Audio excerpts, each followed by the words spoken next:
I guess. Do I need to turn that on? Well, Do I need to?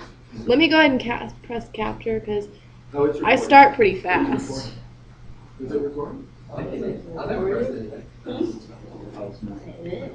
Ready? Here we Yeah, go. ready. Yeah. Okay. Everybody hit record. Mine's Here we been go. recording. Here we go. Oh, wait. Super plane. I took a picture by accident. It's a video. Okay, we're not going yet. Here we So go. Allison took a picture. Okay, alright. Feeling. I'm ready now. Nothing more than feeling. That's so creepy. We're running out of time here, That's Steve. so very creepy. Ready? Yeah. Okay. Superplane. The Barling was the largest plane built in America until the XB-15 came along in 1935. However, bigger is not always better. Much bigger than a bread box. The XNBL-1 experimental night bomber long range, more commonly referred to by the name of its designer Walter H. Barling, was built by the Whiteman Lewis Aircraft Corporation of Teterboro, New Jersey in 1923. Its most vocal advocate was Brigadier General Billy Mitchell, who's been called the father of the U.S. Air Force. Mitchell had pushed hard for the plane's development, thinking that the only way to wage offensive air actions behind enemy lines was to utilize massive bomber planes that could carry massive bomb loads. Necessary technology was in its infancy, but at the time it was built, U.S. Army Air Service planners saw the 27,000-pound Barling as only a stepping stone to massive 200,000-pound bombers. The Barling bomber by the numbers. 3 wings, 2 with flight control surfaces and a middle wing to help lift the mammoth plane into the air. Wingspan of 120 feet, as long as the distance of the Wright brothers' first flight. By way of comparison, the B-17 had a 104-foot wingspan. 3 stories tall and 65 feet long. 6 Liberty engines, 4 tractors, and 2 pushers provided enough thrust for a cruising speed of 100 miles per hour. A landing gear system that consisted of 2 trucks, one more toward the nose for landing and another near the rear of the plane for taxiing around on the ground. A 2,000-gallon fuel capacity that allowed the plane to fly for a full 12 hours when not loaded with bombs. With a payload of 10,000 pounds, it was restricted to only 2 hours in the air. 7 defensive guns mounted at 5 locations, requiring a crew of 4 to operate them. Ground control to major fiasco. The Barling was assembled and flown for the first time at McCook Field in Dayton, Ohio on August 22, 1923. Its performance was so poor that it couldn't fly directly between Dayton and Washington, D.C. while fully fueled because the Appalachian mountain range was higher than it could climb.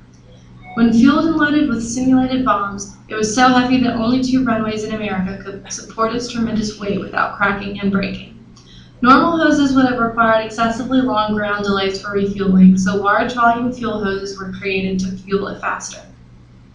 In 1924, the Barling, in some circles known as Mitchell's Folly, became Billy Mitchell's pulpit for spreading the gospel of strategic bombing. The one-of-a-kind monster made the air show circuit, during which Mitchell demonstrated the bomber's massive payload capacity by establishing altitude records based on weight carried aloft. The publicity brought the bomber, its huge cost, and its poor performance to the attention of the Military Appropriations Committee, which cut the funding for the program in early 1925. The lone Barling didn't fly much in 1925 or 1926.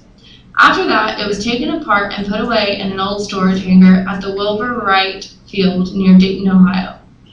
The Barling wasn't a total loss. Its wind tunnel tests and construction provided valuable data, and it helped solve aeronautical engineering problems and aircraft development. And that way, the Barling influenced the design of the B-17, B-24, and B-29 bombers that became the backbone of America's strategic bombing campaign of World War II. The Barling cost the U.S. Army Air Service $375,000 and put the manufacturer out of business when the cost overrun of $150,000 surpassed the company's liquid assets. The Whiteman Lewis Company had won the bid for the bomber, but in those days there were few provisions that excused overruns of that magnitude. A HAP-P accident. It was still lying there disassembled alongside vintage World War I planes when it was discovered by Major Henry H. Hap Arnold during an inspection. The War Department's books still carried the Barling as a flyable Air Corps airplane. Having the Barling on the books prevented the Air Service from building more modern, technologically advanced aircraft. There was a limit to the total number of planes that the Army could own. Arnold wanted it destroyed, but he couldn't convince the Air Service to give it up. The airplane finally met its end after Arnold, future commander of the Army Air Forces during World War II, took charge at the Fairfield Air Depot. An old Arnold family story describes his frustration with the Air Corps' hopelessly bureaucratic logistics system. Arnold had been at home in the middle of a working day, a rare occurrence for him. He had been on the phone with Washington all morning trying to get rid of the Barling bomber. At home with the Arnolds. As Arnold's wife Bee and his young son Bruce ate lunch with him, Arnold looked carefully at his wristwatch, then looked up and said, "There's gonna be a fire." Just about then, the wail of the Airfield Fire Brigade siren rose in the distance. The scream echoed off the walls of nearby military housing. The sound grew louder as the fire brigade raced to the blazing fire that was billowing from one of the old storage hangars. Major Arnold never looked up from his lunch. Bee, suspecting what had just happened, but still had to ask, "What was in that old hangar?" "Well, Beetle," said Arnold as he lifted his head in the direction of the fire without shifting his eyes, "it looks like the hangar where we kept that old Barling bomber. What a shame, I'll have to notify Washington." He finished his lunch, his famous grin stretched wide across his thin, boyish face. Bye-bye, Barling. The reality was probably not very different from the family's recollections. Documents authorizing the destruction of one heavy bomber have not survived, but Arnold probably had tacit permission to destroy an outdated bomber, but not specifically the Barling. The story likely has been exaggerated over the years, perhaps to show Arnold as a fiery, get-things-done officer. No disciplinary action was ever taken against the staff after the incineration of the hangar.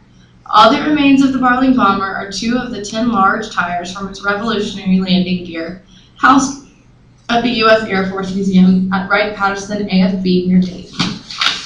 The friggin' end. Oh, my.